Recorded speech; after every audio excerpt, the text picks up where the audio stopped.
पिछले एपिसोड में हमने देखा कि जियान, मेड्यूसा और जियान मिलकर च्यून एम्पायर के लिए निकल जाते हैं, जहां पहुंचकर उन्हें पता चलता है कि एम्पायर में पॉइजन मास्टर्स बहुत ही ज्यादा हैं और सड़क पर घूमता हुआ कोई भी आदमी पॉइजन मास्टर हो सकता है। इसलिए जियान मेड्यूसा और जियान से सावधान रहने को कहता है, जिसके बाद वो सब पॉइजन सेक्ट के हेडक्वार्टर स्काई पॉइजन की तरफ चले जाते हैं। वहां पहुंचकर जियान एक ग्रेट जेड निकालता है और उसे तोड़ देता है, जिससे लिटिल फेरी डॉक्टर के पास सिग्नल चला जाता है और वो तीनों वहां बैठकर उसका वेट करने लगते हैं। जिसके कुछ देर बाद उन्हें अपने पास तेजी से कोई आता हुआ दिखाई देता है, जिस पर वो तीनों चौकन्ने हो जाते हैं। लेकिन जैसे ही वो पास आता है, वो समझ जाते हैं कि ये लिटिल फेरी डॉक्टर है। अब लिटिल फेरी डॉक्टर के पास आते ही जियान उससे पूछता है कि क्या उसके पास सोल हॉल के लोगों की जानकारी है, जिस पर लिटिल फेरी डॉक्टर बताती है कि उसके पास कुछ दिन पहले सोल हॉल का एक आदमी आया था और वो उससे इस बात पर लड़ाई कर रहा था कि उसने जियान को क्यों जाने दिया,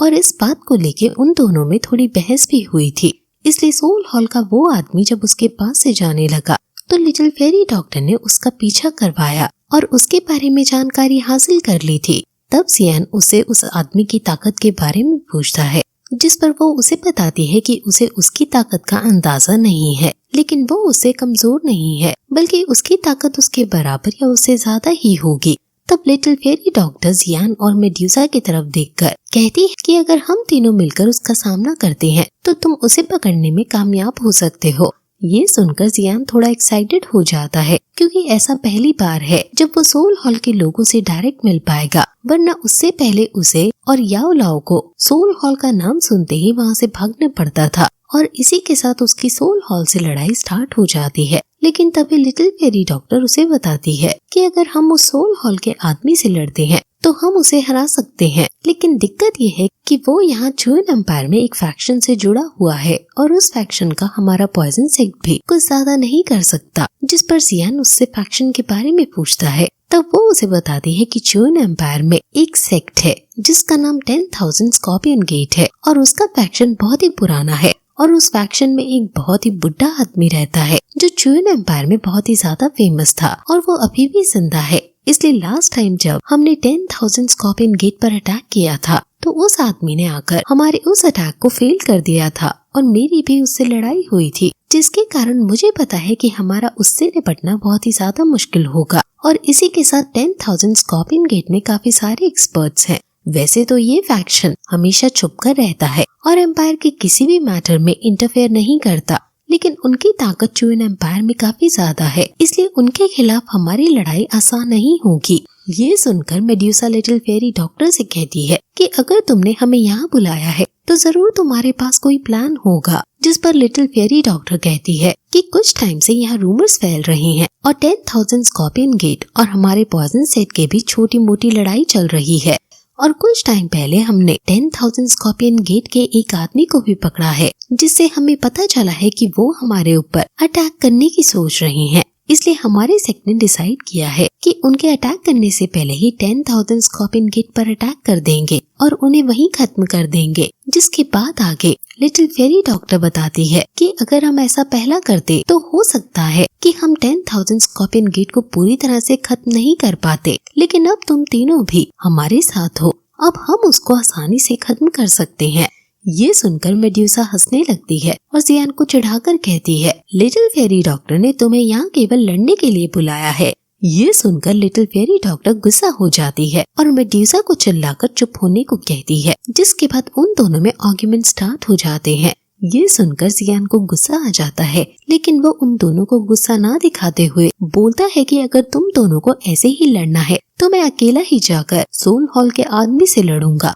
और तुम दोनों यहाँ बैठकर आपस में लड़ सकती हो और मुझे तुम्हारी कोई जरूरत नहीं है। ये सुनकर दोनों शांत हो जाती हैं और आगे से ना लड़ने को कहती हैं। तब जियान कहता है, अगर पॉइजन सेट का दुश्मन 10,000 स्कॉर्पियन गेट है और जिस आदमी को मैं ढूंढ रहा हूँ वो 10,000 स्कॉर्पियन गेट से है, तो मैं जरूर ही तुम्हारी मदद करूंगा। जिसके बाद लिटिल फेरी डॉक्टर से पूछता है कि तुम लोग 10,000 स्कॉर्पियन गेट पर अटैक कब करने वाले हो। तब लिटिल फेरी डॉक्टर थोड़ा शांत होती है और उससे कहती है कि हम कल उन पर अटैक करेंगे और हमारा पॉइजन सेक्ट इसके लिए काफी टाइम से तैयारी कर रहा है। जिस पर जियान उससे 10,000 स्कॉर्पियन गेट के बुढ़े आदमी की ताकत के बारे में पूछता है, जिस पर लिटिल फेरी डॉक्टर उसे बताती है कि उस आदमी की ताकत 3 स्टार दो जोंग और दो हुआंग है और उसकी पॉइजन स्किल बहुत ही ज्यादा डेंजरस है और अपनी इसी स्किल के बेस पर वो चुयन एम्पायर में बहुत ही ज्यादा फेमस था। लेकिन कुछ पिछले सालों से वो अपने सेक्लूजन में है और अपनी ट्रेनिंग कर रहा है,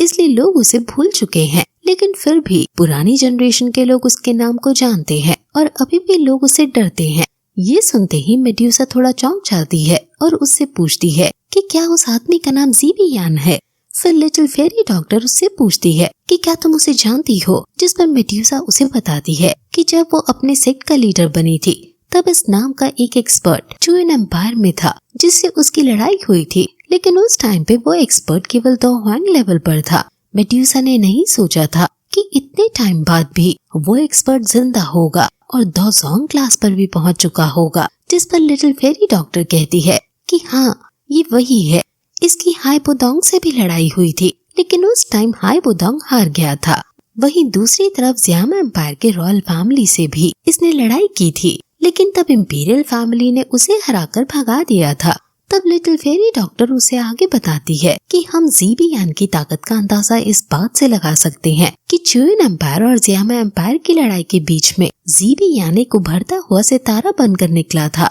और उसको काफी लोगों ने सराहा था और अब वो जियाम एम्पायर के लोगों से भी ज्यादा ताकतवर हो चुका है। तब लिटिल फेरी डॉक्टर उसे आगे बताती है कि ज़ीबियान 10,000 स्कॉर्पियन गेट में सबसे ताकतवर है और इसके साथ अगर हम उस आदमी को भी गिने तो 10,000 स्कॉर्पियन गेट के पास 2 जोंग के वॉरियर्स हैं, इसलिए मैं और मेड्यूसा मिलकर उसका सामना कर सकते हैं। तब वो जियान से कहती है कि तुम्हारे पास भी कुछ सीक्रेट पावर्स हैं जिसके यूज से तुम भी एक 2 जोंग का सामना कर सकते हो, इसलिए इस लड़ाई में हमारी जीत के चांसेस ज्यादा हैं। ये सुनकर जियान भी हाँ करता है और कहता है कि हाँ ठीक है, हम भी तुम्हारे साथ कल उस लड़ाई में चलेंगे और हम भी देखते हैं कि जिस आदमी की तुम इतनी तारीफ कर रही हो वो कितना ताकतवर है। और वैसे भी सोल हॉल का वो आदमी भी वहाँ है जिसे मुझे पकड़ना है और मेरे लिए वही सबसे ज्यादा इम्पोर्टेंट है। और ऐसा कहकर जियान काफी एक्साइटेड हो जाता है और इसी के साथ ये एपिसोड यहीं खत्म हो जाता है।